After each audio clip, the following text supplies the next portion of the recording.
Yes, reka tubasuhuze inshuti bavandimwe, amahoro y'Imana n'abane namwe. Mwe mudahwema kudukurikira uko bukeye uko bwije. Jye nitwa Porofete Mazimpaka. Tubifurije kugubwa neza aho muherereye mu mpande zitandukanye, mwaba muri mu Rwanda, mu mahanga, mu bihugu bitandukanye, ndetse reka dusuhuze n'abari hakurya y'amazi aho dukunda kwitwa Igota Masimbi, muri Australia, Amerika, Canada, mu Bwongereza n'ibindi bihugu bitandukanye. Tubifurije ikaze muri iki kiganiro. Hanyuma ndagira ngo tubanze dusenge Imana, tuze tuganire ubutumwa Imana yaduhaye yashyize ku mutima. Mana, turagushimiye mu izina rya Yesu, Imana y'imbaraga nyinshi kandi y'ubutware. Dawidi yaravuze ngo ijambo ryawe ni itabaza rimurikira ibirenge n'ahari umwijima hakabona. Niyo mpamvu tugushimiye kuba turamutse turi bazima. Hari ababyutse ari bazima, hari abagiye kuryama ari bazima, hari abari mu kazi, hari abari mu bintu bitandukanye. Turagushimira ko watugiriye neza, tukaba tuyifitiye umwuka duhumeka. Ineza y'Imana ikomeze kutubaho kandi ubwiza bwawe bukomeze kudutwikira. Urakoze ko wumvise gusenga, ufashe buri muntu wese ugiye kumva iki kiganiro mu izina rya Yesu, amen. Mana rero ibaho umugisha, ko nababwiraga ni Porofete Mazimpaka.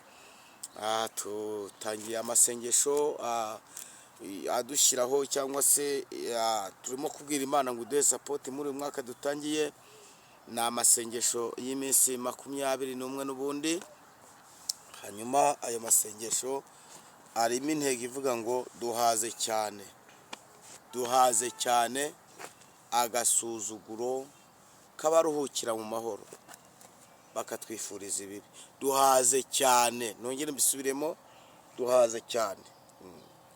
Turasa gusoma ijambo riri muri Ezekiyeli rivuga ngo guhera none sinzongera kumva abanyamahanga babatuka, habe no gusuzugurwa nabo. Hanyuma aya masengesho arimo ibyifuzo bitandukanye, harimo gusengera karande, abana babuze ubwenge mu ishuri, harimo gusengera ingo zari zigiye gusenyuka, harimo gusengera abakobwa batarashaka, harimo ibintu bitandukanye, mu gukorera Imana mu buryo bwimbitse, mu buryo bugaragara, nta bintu by'amagambo. Dore ko nabonye hari inyigisho zaje zorohereza abantu, ngo kujya mu ijuru ni ubuntu, ngo kujya mu ijuru ngo ntacyo twakora ngo umuntu ngo akorere ijuru. Ariko Pawulo yaravuze ngo ijuru riratwaranirwa kandi intwarane nazo zirigishamo imbaraga. Rero abantu benshi bari gutanga inyigisho numva tutajya duhurizaho nabo, tudahuza rwose.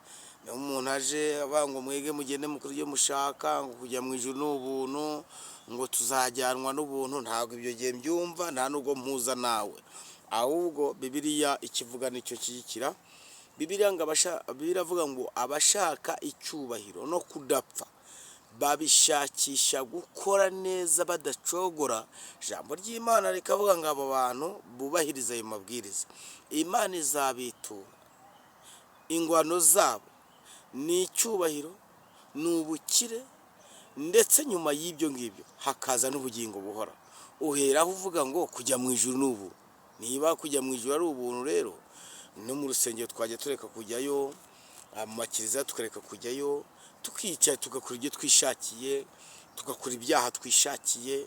Ubwo nyine mu ijuru niba ari ubuntu, ntacyo kimwe Imana izabara. Ariko biravuga ngo Imana izarobanura intama mu ihene. Bibiliya iravuga ngo intama zizajya iburyo ariko ihene zizajya ibumoso. Hanyuma hari amagambo azavugwa kuri ibi bintu mvuze. Hari ijambo Yesu azabwira intama: mwinjire mu munezero kuko mwayitwaye neza, mwinjire mu munezero. Ihene azazibwira ngo namwe nimujye mu muriro utazima, ntabwo nigeze kubamenya. Ubwo rero uheraho uvuga ngo kujya mu ijuru ni ubuntu, kujya mu ijuru nta kintu kimwe wakora. Uriya mugore witwa Tabita, ko tuzi neza ari we bakunda kwita Dorokasi, ko tuzi neza ko yazuwe n'imirimo, hanyuma Imana ikamuzura ikoresheje Petero, bitewe n'uko yadodaga imyenda y'imfubyi, abapfakazi akabambika, akagaburira abashonje. Mwagiye mwubaha ijambo ry'Imana icyo rivuga, mukabishyira mu bikorwa. kandi biravuga ngo hahirwa umuntu wumva ayo magambo yarangiza agashyira mu bikorwa icyo iryo jambo rimusaba. none wowe uricaye urambuye Bibiliya, kujya mu ijuru ni ubuntu, nta muntu uzajyanwa n'imirimo. Bibiliya avuga ngo hari imirimo izagenda iduherekeje. Niba nta mirimo izazamo, kuki Bibiliya avuga ngo hari imirimo izagenda iduherekeje? Mwamenye ko abantu turimo tubwiriza ni abantu, harimo abana, harimo abashyiramizwa amata, harimo abantu bakikeneye ubwiza bw'Imana.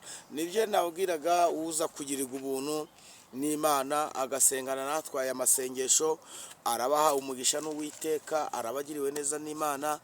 Aya masengesho ndumva ari amasengesho yo guhaga agasuzuguro cyane, ni amasengesho yo kwanga ibintu byatubabaje muri uyu mwaka dushoje, ni amasengesho yo guhirika inkike, ni amasengesho yo kuzenguruka tugahirika inkike, ni amasengesho yo gusenga.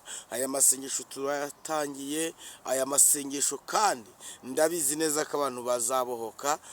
Ndagira ngo abo twasenganye niba muri kunyumva, muribuka amasengesho twasenze asoza umwaka, nayo kandi y'iminsi 21, avuga ngo ntawe uzadukubitira ku mugongo w'Imana, kubera ko Imana yaraduhetse iratwambutsa itugeza 2026.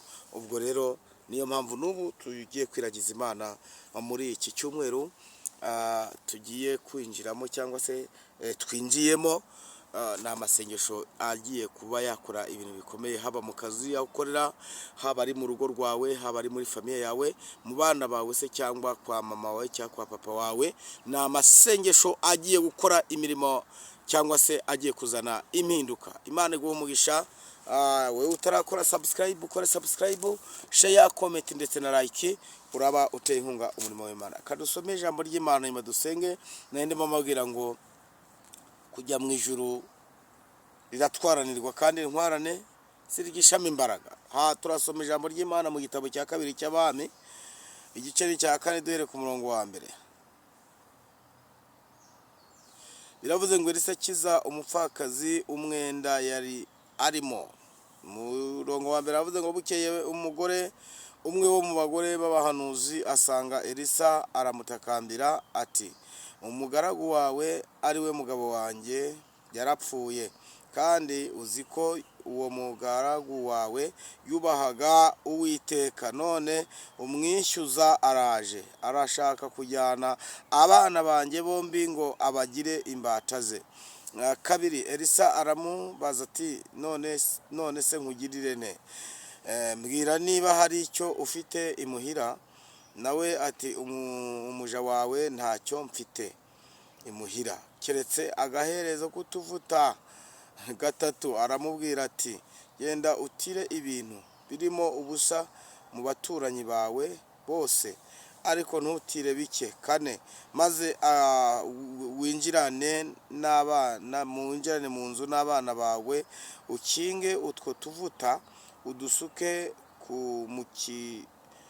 udusuke muri ibyo bintu byose, ikintu cyose uko cyuzuye ukibike. Nuko amusigaho, yinjirana n'abana be mu nzu, arakinga, bamuzanira ibyo bintu asukamo. Nuko ibyo bintu bimaze kuzura, abwira umuhungu we ati, ongera unzanire ikindi gisigaye. Uwo mwanya amavuta arorera kuza, hanyuma amavuta arorera kuza. Amen. Ndagira ngo tube turekeye hano, wenda tuganire kuri iri jambo. Imana